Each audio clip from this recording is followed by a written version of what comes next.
Tri-nation সিরিজের পঞ্চম match এবং নিজেদের তৃতীয় ম্যাচে কেমন খেললো বাংলাদেশ আন্ডার-19।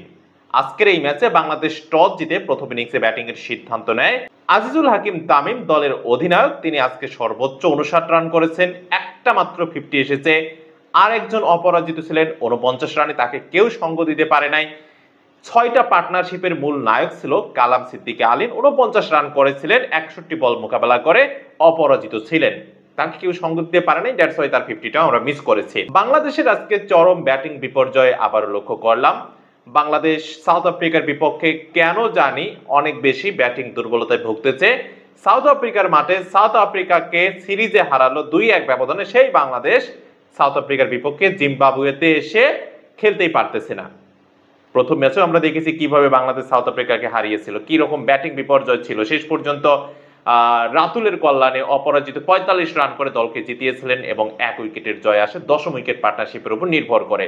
আজকের এই ম্যাচে এত বাজে ব্যাটিং করলো বাংলাদেশ যে জাওয়াদ আবরারকে নিয়ে আমি সবসময় কথা বলি, সে একদিন ফেল করতেই পারে, একদিন খারাপ খেলতেই পারে।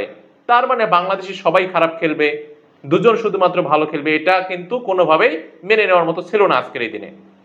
সাউথ আফ্রিকার বিপক্ষে বাংলাদেশের ব্যাটারদের আজকে আমরা দেখেছি যে টোটাল মাত্র 3 জন ডাবল ডিজিট পূর্ণ করতে সক্ষম হয়েছে, অর্থাৎ 10-এর উপরে 3 জন গেছে। এর মধ্যে একটা 50, 59, আরেকটা ছিল অর্ধশতকের কাছাকাছি 49, আরেকটা রিজান হোসেনের 17।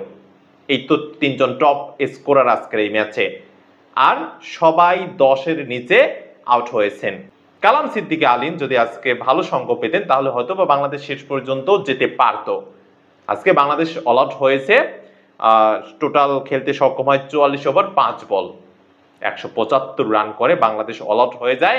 176 রানের টার্গেট পেয়ে মাত্র 36 ওভার 5 বলে সাউথ আফ্রিকা এই ম্যাচে 5 উইকেট হারিয়ে 5 উইকেটের জয়লাভ করে। বাংলাদেশের বোলারদের মধ্যে আজকে মোহাম্মদ আব্দুল্লাহ ধারাবাহিক বোলার হিসেবেই যেরকম পারফর্ম করা দরকার সেটা করে যাচ্ছেন। আজকেও টোটাল 3 উইকেট নেওয়ার গৌরব অর্জন করেছেন। সো ফাইনালি বাংলাদেশের যে চরম ব্যাটিং ব্যর্থতা আমরা দেখতে পাচ্ছি সাউথ আফ্রিকা আন্ডার-19 টিমের বিপক্ষে, এটা খুবই হতাশাজনক, বিশেষ করে আজকের ম্যাচে কিংবা প্রিভিয়াস ম্যাচে। যদিও আমরা টেবিলের শীর্ষ অবস্থানে ছিলাম, এটি হচ্ছে আমাদের তৃতীয় ম্যাচ। আজকে আমরা হেরে গেলাম সাউথ আফ্রিকার বিপক্ষে এবং সাউথ আফ্রিকা তারা চতুর্থ ম্যাচ খেললো এবং চতুর্থ ম্যাচ খেলে তারা পয়েন্ট টেবিলের শীর্ষস্থান দখল করে নিল। খুব বেশি হতাশা না হলে মোটামুটি একটু খারাপ লাগতেছে। তারপর শুভকামনা বাংলাদেশ টিমের জন্য, আশা করি নেক্সট ম্যাচে ঘুরে দাঁড়াবে জিম্বাবুয়ের বিপক্ষে, আবারও আত্মবিশ্বাস নিজেদের মাঝে ফিরে আনবে জয়লাভের মাধ্যমে। আজকের ভিডিওটি এখানে শেষ করতেছি। ভালো লাগলে একটি লাইক করে দিবেন এবং চ্যানেলটি সাবস্ক্রাইব করে রাখতে ভুলবেন না। ফেসবুকে দেখলে ফলো দিয়ে রাখতে ভুলবেন না। কথা হবে নেক্সট ভিডিওতে। আল্লাহ হাফেজ।